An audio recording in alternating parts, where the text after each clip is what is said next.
What's up, everybody? It's Jordan, and welcome to the Sports Studio Hine Show. And in this video, I want to be doing an all-season review and a 2022 record prediction for the Houston Texans.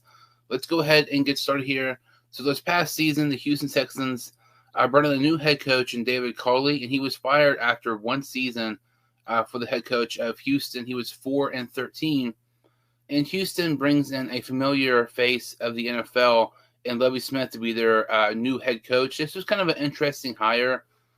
Looking at it here, Lovie Smith was the head coach of the Chicago Bears from 2004 to 2012. His record was 81-63. He took Chicago to the playoffs 3 times and even took them to the Super Bowl during the 2006 season. He was also the head coach of the Tampa Bay Buccaneers during the 2014 and 15 season, where he had a record of 8-24. I was very surprised by this hire for Houston. I kind of thought they'd get somebody younger, maybe more, offensive, type of coach. Because when you look around the NFL today, it's becoming more and more offensive head coach and minds and stuff like that. Younger people taking over, guys like Zach Taylor, guys like Sean McVay. But looking at the Texans here, like I said, they were 4-13 this past season. Davis Mills, the rookie quarterback last season, he started 11 games, but he played 13 for Houston.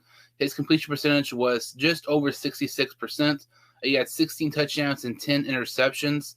Looking at, Mills, to me, he kind of showed some promise despite not having that many weapons on the offensive side of the ball. When you look at this Houston Texans running back group last season, it was, good individually on paper, but they just were not able to work it out. They had Rex Burkhead, Mark Ingram, David Johnson, and Philip Lindsay. None of those guys were able to eclipse over 500 yards. They bring back Burkhead, who, like I said, had the most rushing yards for the Houston Texans last year with 427 yards and 3 touchdowns. Looking at some of these guys here for the receiver group for Houston, obviously the guy who stands out the most, Brandon Cooks, one of the most underrated receivers in the NFL.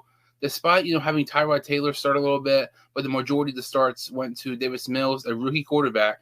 Brandon Cooks was still able to manage 90 receptions for over 1,000 yards and 6 touchdowns, proving once again why he's one of the most underrated players in the NFL. Nico Collins had 33 receptions for over 400 yards and a touchdown. David Johnson had over 30 receptions for over 200 yards and a touchdown as well. But, this, like I said, last season, the Houston Texans, there was a reason they didn't have many wins last year. It's because they did not have much offensive talent on the offensive side of the ball. Looking at defense here, the leading tackler last season, I know I want to pronounce his name wrong, Camus Grugier-Hill. He had over 100 tackles last year, 13 tackles for loss. And you also look at guys like Desmond King. Desmond King had over 90 tackles. He also had 3 interceptions for Houston's secondary, which when you look at their secondary, it wasn't that good either. When you look at, Desmond King, like I mentioned, he had 3 picks. Lonnie Johnson Jr., in the corner, from Kentucky, also had 3 picks as well.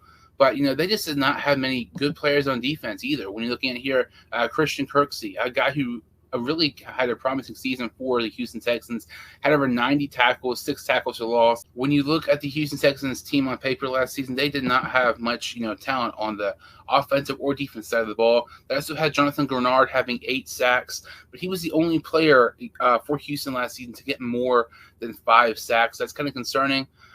So looking at it here, when you look at the Houston Texans offseason, they really didn't do much, in free agency wise. Obviously, they traded away Deshaun Watson and got a crap ton of draft capital. But, player wise, they did not really spend a lot of money. When it comes to free agency, they did not really sign a lot of people to make upgrades. When it comes to the draft, that's kind of a completely different story. Like I said, they did not have a single player having more than 3 interceptions last season. So with the 3rd pick overall, they took Derek Steeling Jr. Many consider him to be the best corner in this draft, and he was absolutely phenomenal at LSU. When you look at this offensive line for Houston, it's been horrible for quite some time. They brought in A.J. Kane, the guard from Jacksonville Jaguars, also drafted with the 1st round. Kenyon Green, another guard from A&M. So you're having Davis Mills, your franchise quarterback, getting 2 decent guards there to try to help him, not get sacks for his life and have time to throw the ball, which I think is great because, like I said, even when they had Deshaun Watson, they were good in the playoffs. Their offensive line was just very, very bad. They also drafted John Mechie from Alabama, but he's going to be out for the season this upcoming year due to some cancer treatment and stuff like that. So hopefully he'll be all right and everything. But when he comes back on the field, I think he'll be great for the Houston Texans. They also drafted Christian Harris, another Alabama product, a linebacker who I think could be great for Houston. Like I said, this Houston defense and offense doesn't really have any star players. When you get Derek Stingley Jr. and you get Christian Harris, and then, they also drafted Jalen Petrie, the safety from Baylor. I loved that pick so much there. I was actually surprised Jalen Petrie fell to Houston that far in the draft.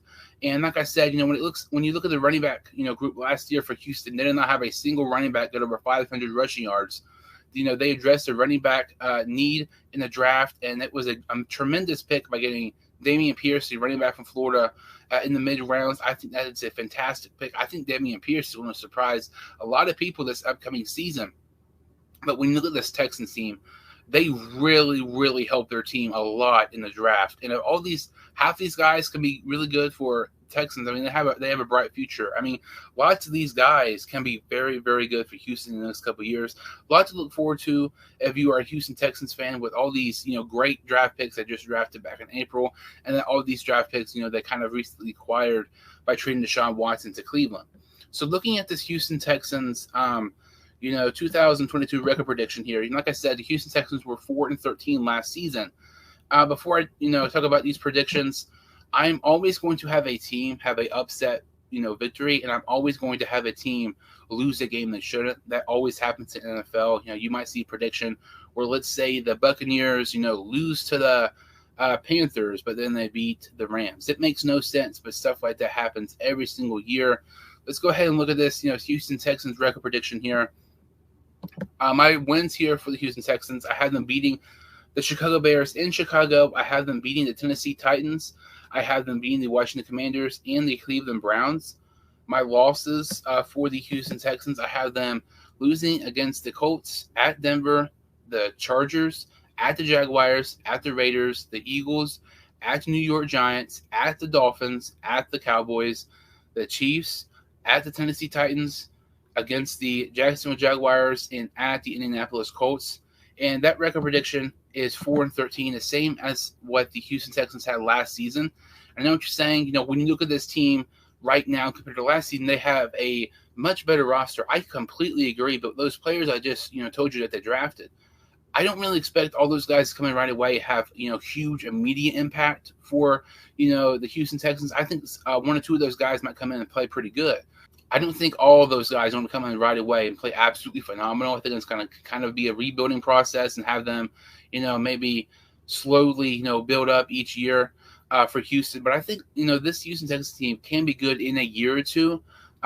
When you look at Houston, there are a couple games I have they're losing that I think they can win. Jacksonville twice. I think they could win either one of those games possibly.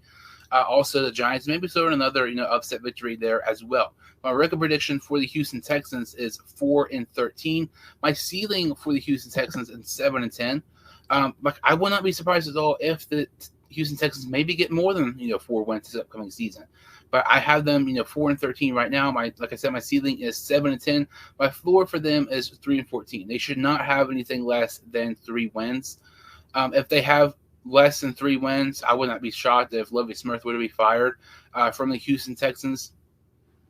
But, this Houston Texans team, to me, I feel like give them a year or two, I think they might, be a team to look out for in the NFL, maybe a playoff contender in a year or two, depending if they draft right with all those, draft picks they got, and if some of these guys could develop properly. Make sure to comment below what you thought of the Houston Texans offseason, and comment your thoughts on what the Texans record will be this upcoming year.